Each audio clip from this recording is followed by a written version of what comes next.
ainda vai voltar, descendo pra Metrópole. Caralho, né? Falta essa porra toda ainda? É, pô. Caralho, pensei que era aqui já. Não, pô. Porra, para no lugar depois pra gente dar uma mijada. O cu já tá doendo.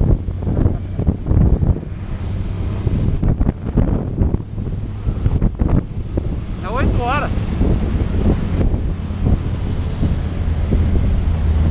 Chega lá, 9h30 tá bom. 9h30. É. Sem erro não.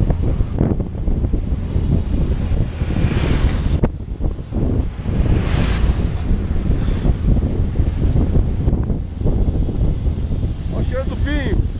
É. Não, meu nariz fechou. Valeu. Não tá sentindo o cheiro do pinho não, né? Meu nariz fechou. Frio do caralho, travou tudo. Tá ligado? Pinho sol, aquela porra de refrigerante. Aham. Cheirinho daqui. É.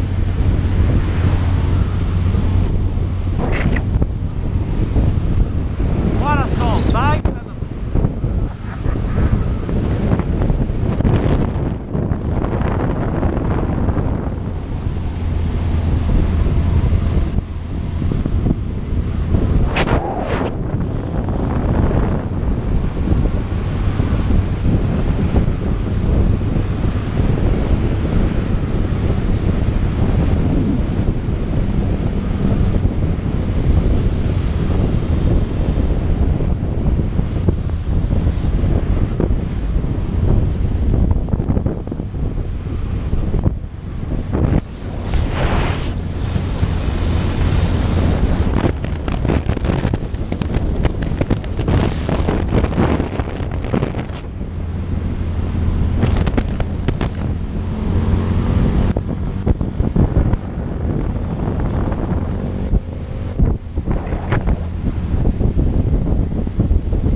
Mas quando vê uma moto grande, ele quer fazer graça.